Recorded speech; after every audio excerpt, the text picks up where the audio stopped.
trying, baby, trying to hold back this feeling for so long. And if you feel like I feel, baby, then come on. Hi guys, welcome to another episode of Angelic Sounds. So today we're gonna be talking about dealing with nerves, dealing with anxiety before we perform, and this is also gonna be an introduction to breathing. So it's gonna be breathing 101. So first things first, what is anxiety? So anxiety is a feeling of unease, worry, or fear. Everyone feels anxious at some point in their life, but some people it can be an ongoing problem, all right? So this is something I'm getting off of the internet. Yes, that is completely correct. People just feel like we're just feeling like we're running out of breath sometimes. We feel like all the eyes are on us, and for some reason we completely forget what we're doing. We may forget our music.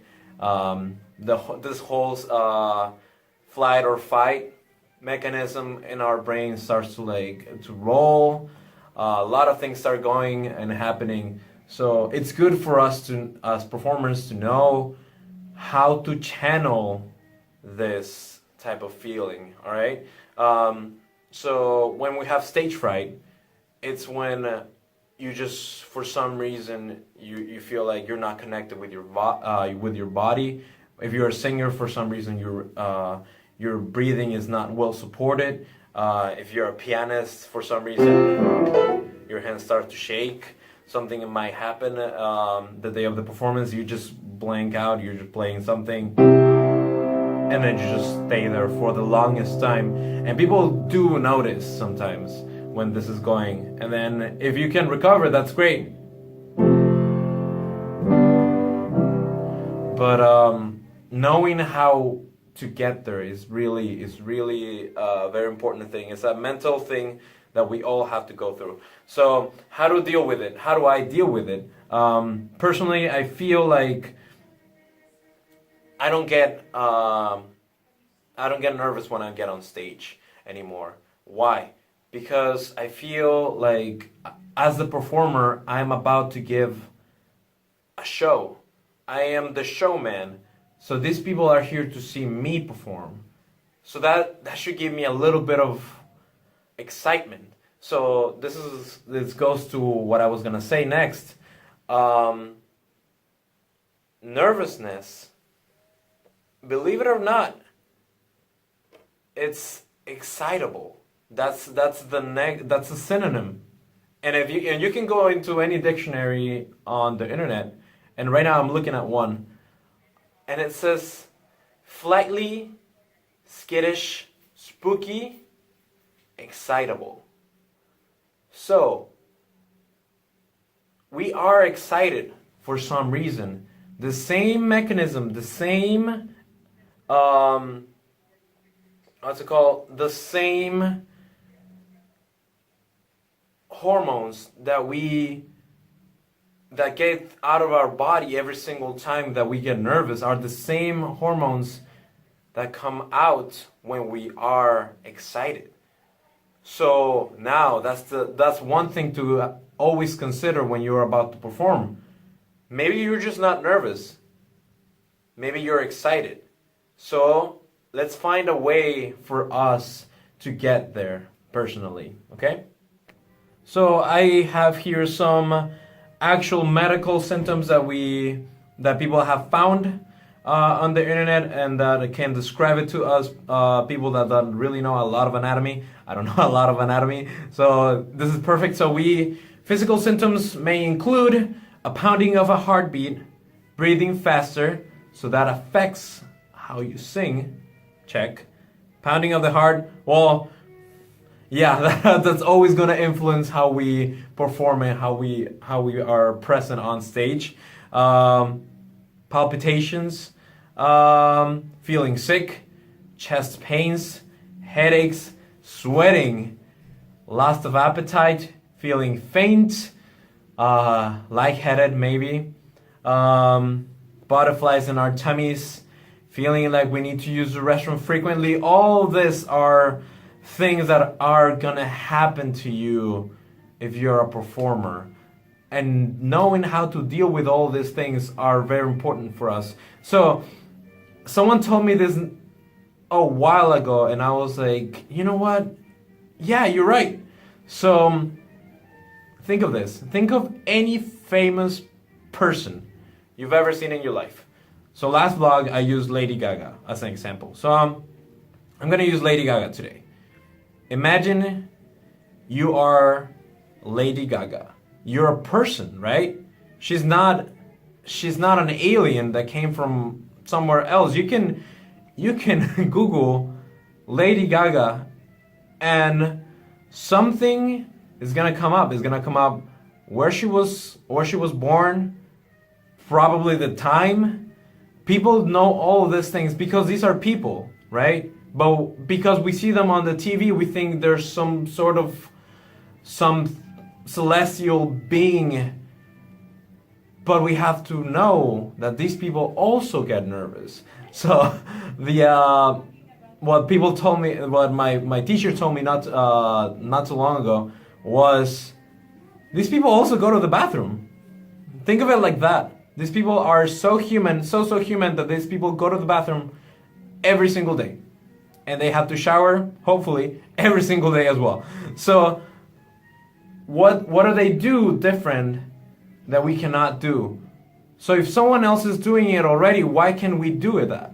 All right? So I believe that's something that I always put on my head. If someone else already did it, I can do it as well. So that's always a motivational, yet you're setting a bar. So that's always good. Setting a bar a little high maybe sometimes for you to always overpass that, okay? So what have we learned so far? We know that excitement is a synonym of nervousness.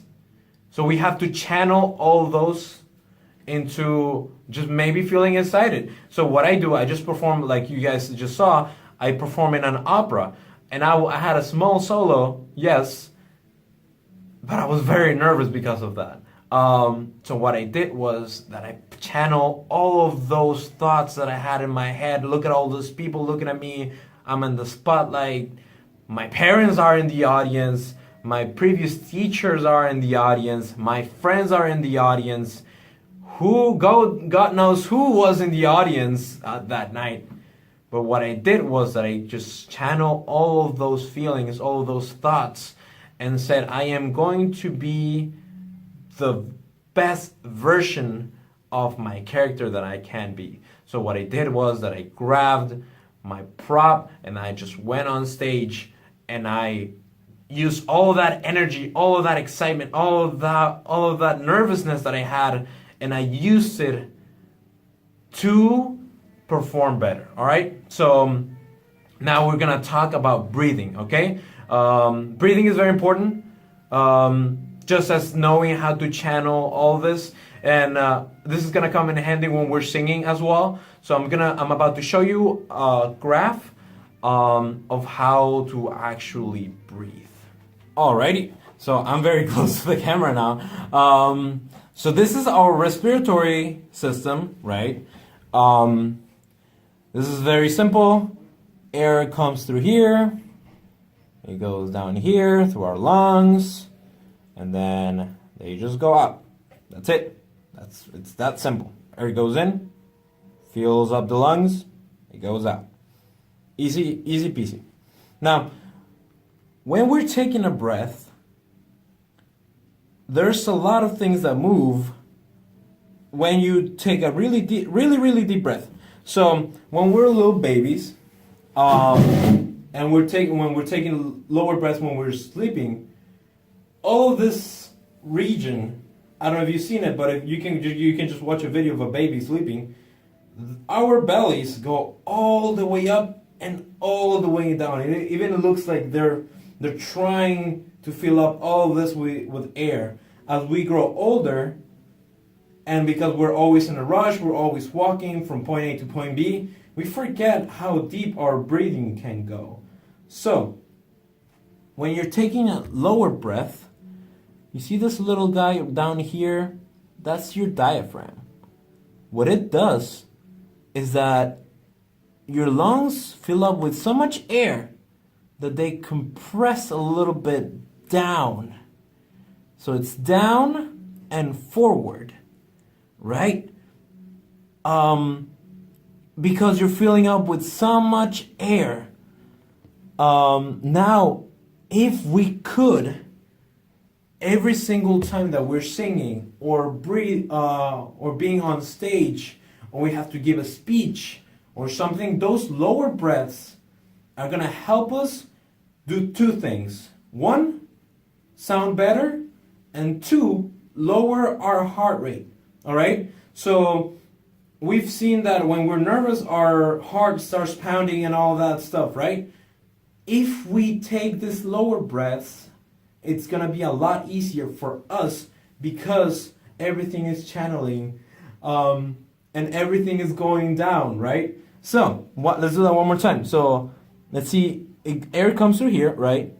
It goes down through our intercostal muscles. We fill up with air forward and down. So if I take a breath like that, you guys can see how my belly is, and it's not because just I'm fat. You see all this moving. And people think that when we take lower breaths, we have to do that. You don't have to do any of that. That is just a compensatory gesture that we're doing. And if you're doing that, you shouldn't be doing that. Lower breaths come from here, not from the shoulders. Everything comes from here. Right? So one more time. All right? So when you're about to take a deep breath, that's what you should be engaging. All right? Your intercostal muscles. Here, diaphragm goes down. Everything goes forward. We are filled up with air. Then we can produce the sound. Now, in another video, I'm going to talk about what it really goes when we're singing. What it really comes into place when we're talking about resonance. But resonance is just space. And the way we create space is in our mouth. And the only way that we're going to create that sound is if we have good breath. So lower breaths are always going to come in handy when we're talking about breathing and singing. All right? So just one more time. Let's just do it together. Lower breath, it should look a little like this. Not from the shoulders, all right? Alrighty, so just to put it all together, anxiety is just in your head, okay? Anxiety is just something that you need to learn how to channel, and it's gonna go all into just making you a better performer, okay? Excitement is the same feeling that you have when you have nervousness and anxiety. That excitement, the same hormones, the same adrenaline that you're releasing in your body, you just need to learn how to channel that.